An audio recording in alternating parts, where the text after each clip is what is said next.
آج کی اس نشست میں ہم بات کریں گے غزوہ بدر میں ابو جہل کے قتل کے بارے میں۔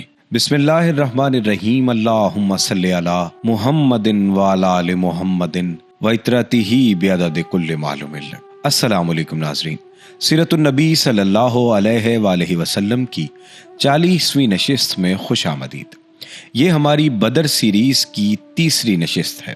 پچھلی نشستوں میں آپ نے اللہ تعالیٰ کی مدد کے بارے میں جو غزوہ بدر میں خدا تعالیٰ کی طرف سے نازل کی گئی تھی اس کے بارے میں سنا۔ حضرت عبد الرحمن بن عوف رضی اللہ تعالیٰ عنہ کا بیان ہے کہ میں جنگ بدر کے روز صف کے اندر تھا کہ اچانک مڑا تو کیا دیکھتا ہوں کہ دائیں بائیں 2 نوعمر جوان ہیں۔ گویا ان کی موجودگی سے میں حیران ہو گیا کہ اتنے میں ایک نے اپنے ساتھی سے چھپا کر مجھ سے کہا، چچا جان مجھے ابو جہل دکھلا دیجئے۔ میں نے کہا، بھتیجے تم اسے کیا کرو گے؟ اس نے کہا، مجھے بتایا گیا ہے کہ وہ رسول اللہ صلی اللہ علیہ وآلہ وسلم کو گالی دیتا ہے۔ نعوذ باللہ۔ اس ذات کی قسم جس کے ہاتھ میں میری جان ہے، اگر میں نے اس کو دیکھ لیا تو میرا وجود اس کے وجود سے الگ نہ ہوگا، یہاں تک کہ ہم میں جس کی موت پہلے لکھی ہے وہ مر جائے۔ وہ کہتے ہیں مجھے اس بات پر تعجب ہوا۔ اتنے میں دوسرے شخص نے مجھے اشارے سے متوجہ کر کے بھی یہی بات کہی۔ ان کا بیان ہے کہ میں نے چند ہی لمحوں بعد دیکھا کہ ابو جہل لوگوں کے درمیان چکر کاٹ رہا ہے۔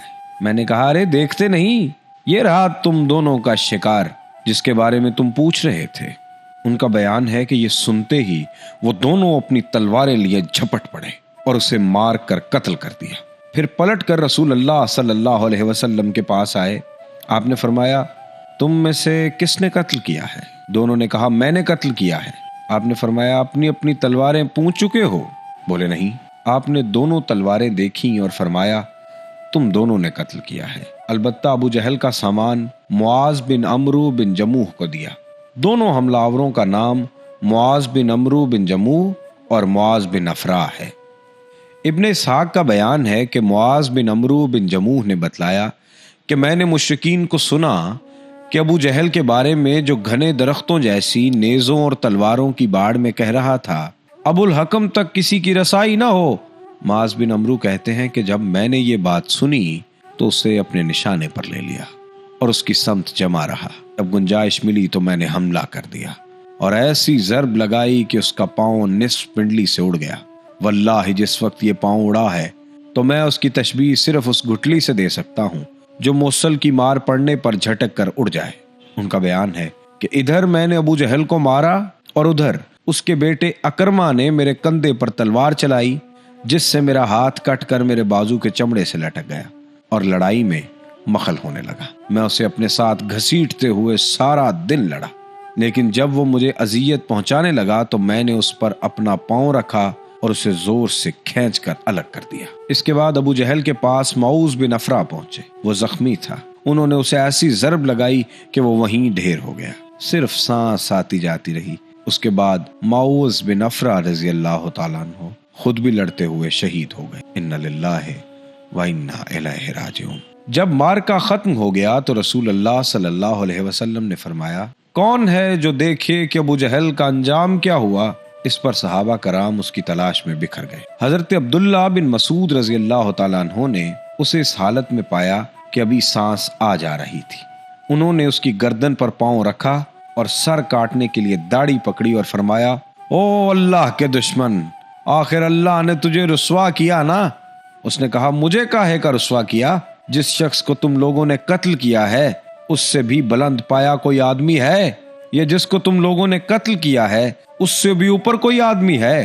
پھر بولا، کاش مجھے کسانوں کی بجائے کسی اور نے قتل کیا ہوتا۔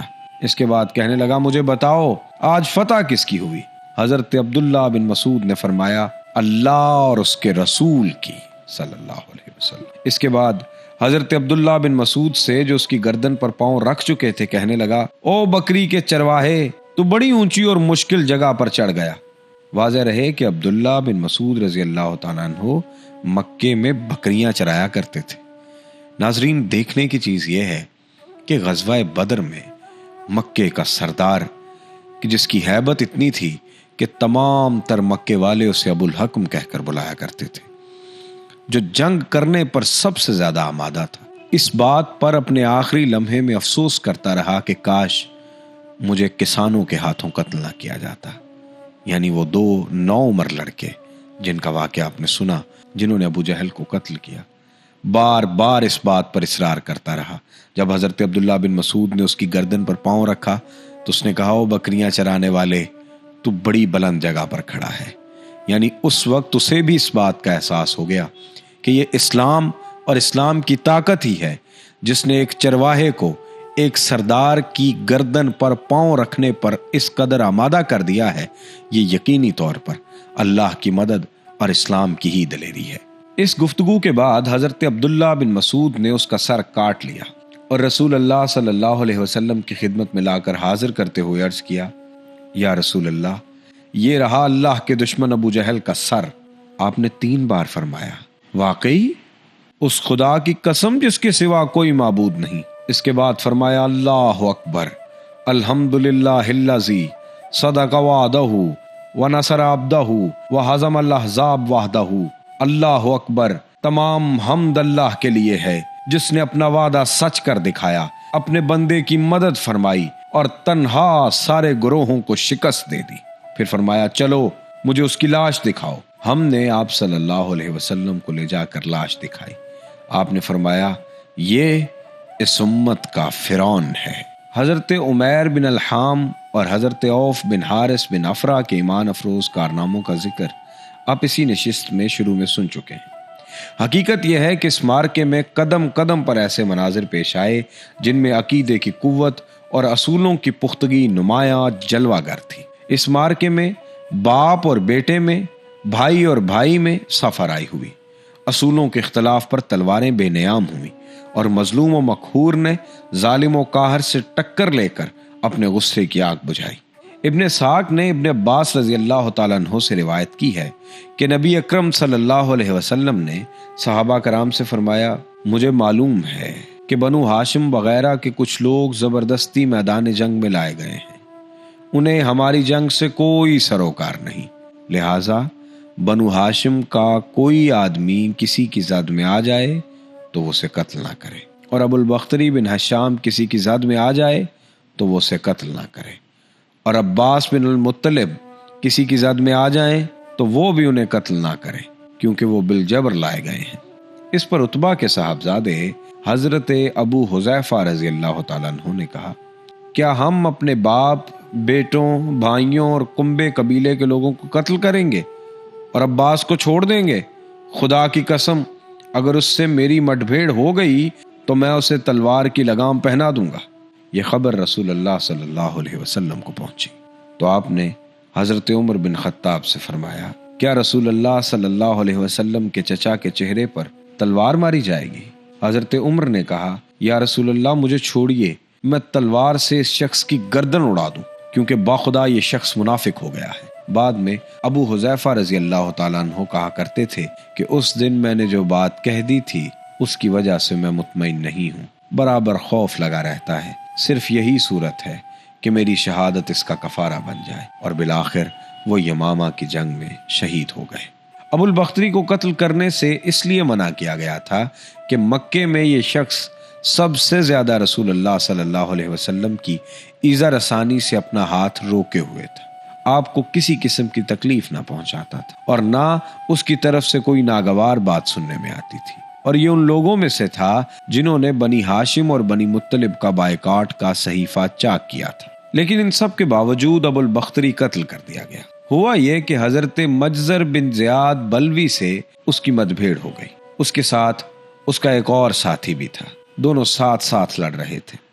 حضرت مجزر نے کہا، ابو البختری، رسول اللہ صلی اللہ علیہ وسلم نے ہمیں آپ کو قتل کرنے سے منع کیا ہے۔ اس نے کہا، اور میرا ساتھی؟ حضرت مجزر نے کہا، نہیں، بخدا ہم آپ کے ساتھی کو نہیں چھوڑ سکتے۔ اس نے کہا، خدا کی قسم، تب میں اور وہ دونوں مریں گے۔ اس کے بعد دونوں نے لڑائی شروع کر دی، مجزر نے مجبوراً اسے بھی قتل کر دیا۔ مکے کے اندر جاہلیت کے زمانے سے حضرت عبد الرحمن بن عوف رضی اللہ تعالیٰ عنہ اور امیہ بن خلف میں باہم دوستی تھی۔ جنگ بدر کے روز امیہ اپنے لڑکے علی کا ہاتھ پکڑے کھڑا تھا کہ اتنے میں ادھر سے حضرت عبد الرحمن بن عوف کا گزر ہوا۔ وہ دشمن سے کچھ زرہیں چھین کر لادے لیے جا رہے تھے۔ امیہ نے انہیں دیکھ کر کہا، کیا تمہیں میری ضرورت ہے؟ میں تمہاری ان زرہوں سے بہتر ہوں۔ آج جیسا منظر تو میں نے دیکھا ہی نہیں۔ کیا تمہیں دودھ کی حاجت نہیں؟ مطلب یہ تھا کہ جو مجھے قید کرے گا میں اسے فدیے میں خوب 2 دیل اونٹنیاں دوں گا۔ یہ سن کر حضرت عبد الرحمن بن عوف رضی اللہ تعالیٰ عنہ نے زرہیں پھینک دی اور دونوں کو گرفتار کر کے آگے بڑھے۔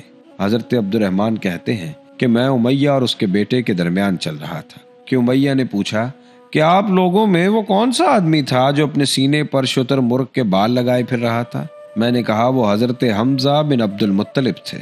امیہ نے کہا یہی شخص ہے جس نے ہمارے اندر تباہی مچا رکھی ہے۔ حضرت عبد الرحمن کہتے ہیں کہ واللہ میں ان دونوں کو لیے جا رہا تھا کہ اچانک حضرت بلال نے امیہ کو میرے ساتھ دیکھ لیا۔ یاد رہے کہ امیہ حضرت بلال کو مکے میں ستایا کرتا تھا۔ حضرت بلال نے کہا، او ہو کفار کا سرغنہ امیہ بن حلف، اب یا تو میں بچوں گا یا یہ بچے گا۔ میں نے کہا، بلال یہ میرا قیدی ہے۔ انہوں نے کہا، اب یا تو میں رہوں گا یا یہ رہے گا۔ پھر نہایت بلند آواز سے پکارا، اے اللہ کے انصارو، یہ رہا کفار کا سرغنہ امیہ بن خلف، اب یا تو میں رہوں گا یا یہ رہے گا۔ حضرت عبد الرحمن کہتے ہیں کتنے میں لوگوں نے ہمیں کنگن کی طرح گھیرے میں لے لیا۔ میں ان کا بچاؤ کر رہا تھا مگر ایک آدمی نے تلوار سونت کر اس کے بیٹے کے پاؤں پر ضرب لگائی اور وہ تیورا کر گر گیا۔ ادھر امیہ نے اتنے زور کی چیخ ماری کہ میں نے ویسی چیخ کبھی نہ سنی ہوگی۔ میں نے کہا، نکل بھاگو، مگر آج بھاگنے کی گنجائش نہیں، خدا کی قسم میں تمہارے کچھ کام نہیں آ سکتا۔ حضرت عبد الرحمن کا بیان ہے کہ لوگوں نے اپنی تلواروں سے ان دونوں کو کاٹ کر ان کا کام تمام کر دیا۔ اس کے بعد حضرت عبد الرحمن کہا کرتے تھے، اللہ بلال پر رحم کرے، میری زرہیں بھی گئیں اور میرے قیدی کے بارے میں مجھے تڑپا بھی دیا۔